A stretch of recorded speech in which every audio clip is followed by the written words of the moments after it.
प्यारे विद्यार्थियों, doctor Rajesh Kumar Kaushik online classes में आपका हार्दिक स्वागत है। यदि आपको मेरी वीडियो पसंद आ रही है तो आप चैनल सब्सक्राइब कीजिए, लाइक कीजिए, शेयर कीजिए और नीचे आइकन के बटन को ज़रूर दबाइए ताकि लेटेस्ट अपडेट आपको मिल सके। आज हम जिस टॉपिक पर डिस्कशन करने जा रहे हैं वो है भारतीय संविधान की विशेषताएं। जैसे आपको पता है कि जब हमारा देश आज़ाद हुआ तो हमारे सामने सबसे महत्वपूर्ण चुनौती थी एक ऐसे संविधान का निर्माण करना जिसमें समस्त व्यक्तियों के अधिकारों की रक्षा की जा सके। संविधान निर्माताओं ने उसी को ध्यान में रखते हुए 2 वर्ष 18 माह और 11 दिन के अथक प्रयास के बाद भारतीय संविधान का निर्माण किया। कुछ संविधान की विशेषताओं के बारे में आपको बताना चाह रहा हूँ। संविधान की सबसे महत्वपूर्ण विशेषता है हमारा संविधान सबसे पूरे विश्व का विशालतम संविधान है। विशालतम संविधान, सर आइवर जेनिंग्स ने इसको विश्व का सबसे विशालतम लिखित संविधान कहा है। उनकी बात बिल्कुल भी सही है, क्योंकि जब संविधान बनाया गया था तब इसके अंदर 395 अनुच्छेद, 22 भाग और 8 अनुसूचियां थी। वर्तमान में लगभग 444 अनुच्छेद, 26 भाग और 12 अनुसूचियां इसके अंदर वर्णित की गई है। इसलिए हम इसे विश्व का सबसे बड़ा संविधान कह सकते हैं। साथ ही सबसे बड़ी विशेषता ये है कि जब संविधान निर्माताओं ने बाकी संविधानों का भी अध्ययन किया और साथ में उन्होंने हमारे देश बहुत बड़ा देश है, पृथक जाति धर्म के लोग इसके अंदर निवास करते हैं और विभिन्न जाति धर्म के लोग निवास करते हैं, तो उनके अधिकारों की रक्षा करने के लिए स्वाभाविक है कि एक विशालतम संविधान की आवश्यकता पड़ेगी। साथ ही हमारा देश भौगोलिक क्षेत्र से बहुत बड़ा है। जम्मू कश्मीर से लगाकर कन्याकुमारी तक एक बहुत बड़ा भूभाग क्षेत्र इसके अंदर समाहित किया गया है, इसलिए उनके अधिकारों की रक्षा करना भी अति आवश्यक था। इसलिए स्वाभाविक है संविधान का जो है विशालतम संविधान के रूप में परिणित हुआ है। इसके अंदर मूल अधिकार, मूल कर्तव्य, नीति निर्देशक तत्व और विभिन्न प्रकार के शक्ति का विभाजन और अन्य प्रकार की चीज़ें भी इसके अंदर सन्निहित की गई है। इसलिए ये विश्व का सबसे विशालतम संविधान के रूप में परिलक्षित हमारे बीच में हुआ है। विशालतम संविधान है। दूसरे टॉपिक के विषय में मैं बात करूं तो दूसरा जो इसकी विशेषता है वो है प्रभुत्व संपन्न है। प्रभुत्व संपन्न का मतलब होता है कि हम विधि निर्माण में बाह्य किसी भी व्यक्ति के अवरोध से पूरी तरीके से मुक्त हैं। हम हमारे कानून बनाने की, लॉ बनाने की शक्ति के मामले में किसी व्यक्ति के ऊपर निर्भर नहीं है और हमारा जो देश है वो बाह्य हस्तक्षेप से पूर्णतया मुक्त है।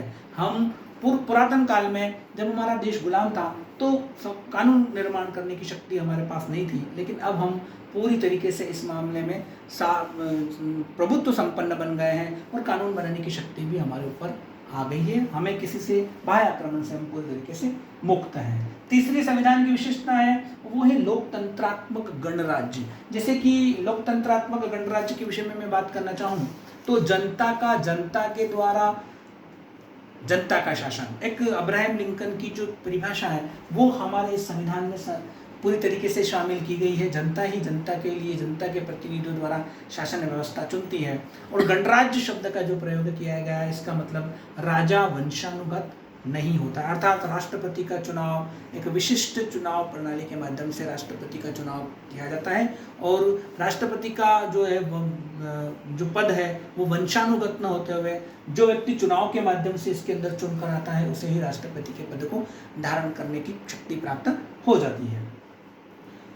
तीसरा पॉइंट में बात करूंगा तो पंथ निरपेक्ष भारतीय संविधान के निर्माण में, जब संविधान का निर्माण किया गया था तब पंथ निरपेक्ष शब्द इसके अंदर नहीं था, लेकिन 42वें संविधान संशोधन के द्वारा पंथ निरपेक्ष शब्द को इसके अंदर जोड़ दिया गया है।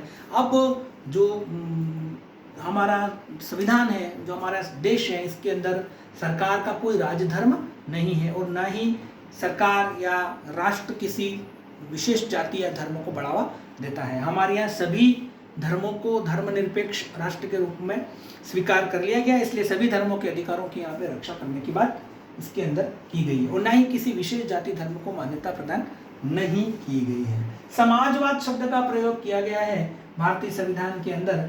समाजवाद मतलब यहाँ पर व्यक्ति के तरक्की की बात न होकर संपूर्ण समाज को इसके अंदर शामिल किया गया है। समाज की तरक्की होगी तो व्यक्ति की तरक्की इसके अंदर हो जाएगी। यह भी 45वें संविधान संशोधन के द्वारा इसके अंदर जो है वो जोड़ा गया था।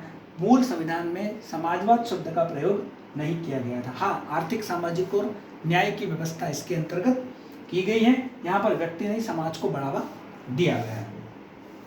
जो अगला पॉइंट आता है वो आता है संसदीय ढंग की सरकार। चूंकि दो प्रकार की सरकारें होती है, एक अध्यक्षतात्मक सरकार होती है, प्रेसिडेंसी गवर्नमेंट बोलते हैं, और एक जो है स्टेट गवर्नमेंट होती है। लेकिन यहाँ पर जो बात की गई है वो है दो प्रकार की सरकारें होती है, एक संसदीय ढंग की सरकार और एक जो है वो अध्यक्षीय सरकार। तो हमारा जो देश है, हमने चूंकि संसदीय प्रणाली को अपनाया, जो इंग्लैंड के संविधान से हमने उधार लिया है, और संसदीय प्रणाली में प्रधानमंत्री जो है वो प्रमुख होता है, और जो राज्य की शक्ति होती है वो वास्तव में कार्यपालिका के अंदर निहित होती है। दो प्रकार की कार्यपालिका के बारे में यहाँ पे चर्चा की गई है हमारे संविधान में, एक केंद्र की कार्यपालिका और एक राज्य की कार्यपालिका।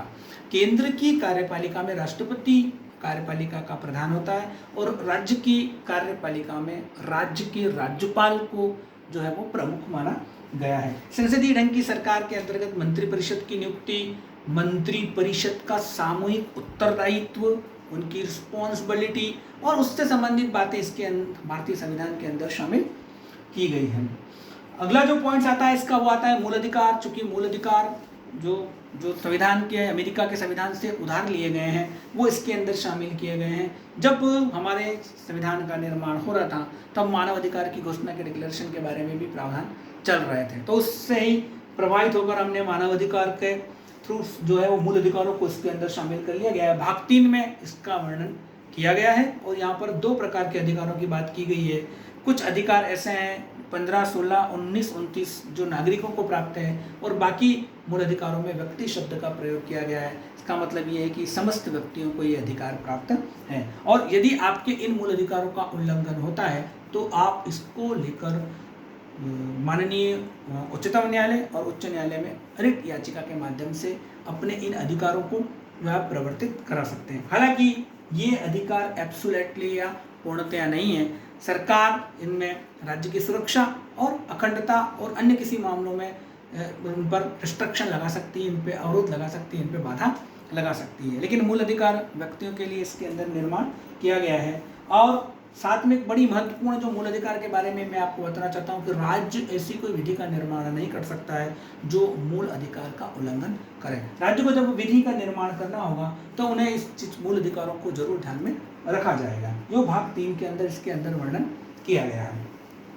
अगले पॉइंट्स में मैं आता हूं तो आते हैं नीति निर्देशक तत्व, directory principle of states. Directory principle of states जो है वो भारतीय संविधान के अंदर शामिल किए गए हैं।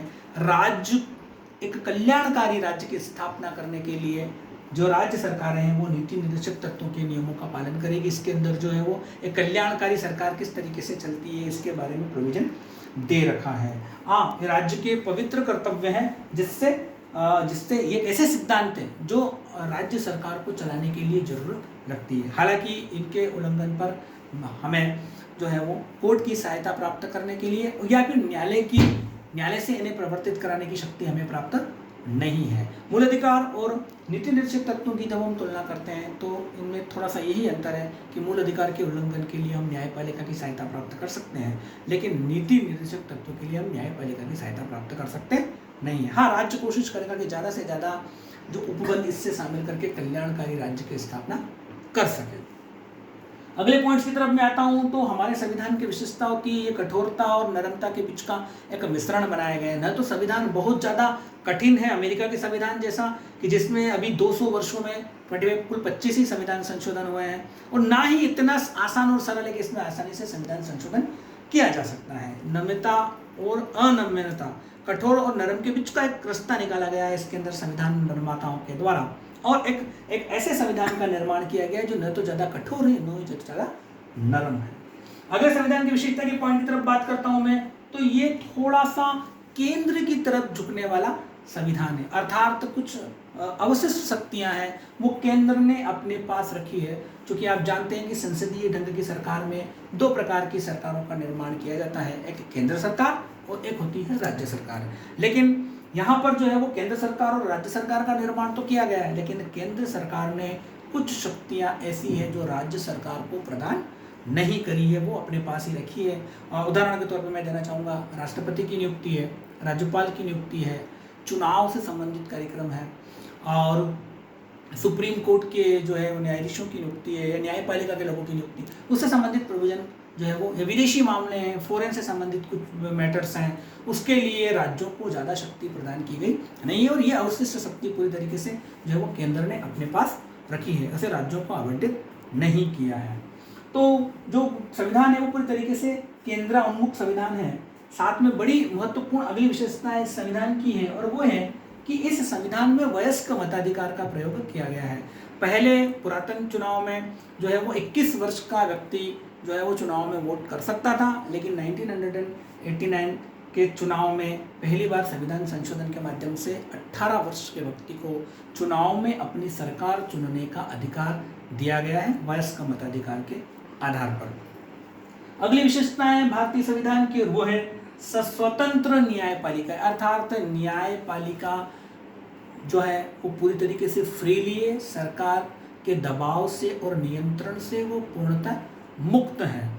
ये जरूरी भी है क्योंकि जहाँ पर नागरिकों के अधिकारों की रक्षा की बात की जाएगी, व्यक्तियों के मूल अधिकारों की रक्षा की बात की जाएगी, वे जब न्यायपालिका से सहायता प्राप्त करेंगे तो सरकार का दबाव यदि उनके ऊपर नहीं होगा तो व्यक्तियों के अधिकारों की रक्षा आसानी से की जा सकती है। इसलिए न्यायपालिका पूरी तरीके से स्वतंत्र है, और ना ही सरकार को उनके वेतन भत्ते काटने का या उनके वेतन को कम करने का अधिकार प्रदान संविधान में किया गया है। उन्हें इस तरीके से पूरी नियंत्रण से मुक्त रखा गया है ताकि व्यक्ति को आसानी से सस्ता और सुलभ न्याय प्राप्त हो सके।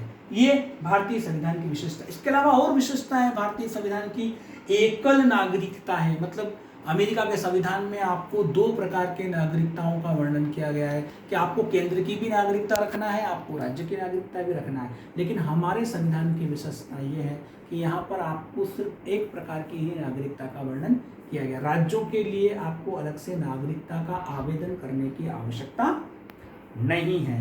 एकल नागरिकता के माध्यम से इसके अंदर आपको एक ही प्रकार की नागरिकता का वर्णन संविधान के अंदर किया गया है।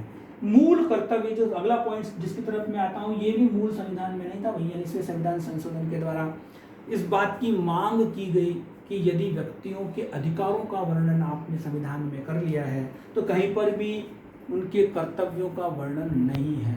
तो इस संविधान की विशेषता है कि इसके अंतर्गत मूल कर्तव्य भी संविधान के अंदर जोड़े गए हैं कि आपको ना सिर्फ अधिकारों का प्रयोग करना है वरन आपकी कुछ कर्तव्य भी हैं जिनका भी पालन करना अति आवश्यक होगा। भारतीय संविधान की इस विशेषताओं के बारे में मैंने आपको इस टॉपिक में समझाया है। यदि आपको कोई क्वेरी या डाउट्स हो तो आप अपना नीचे कमेंट्स में इसका वर्णन कर सकते हैं। धन्यवाद।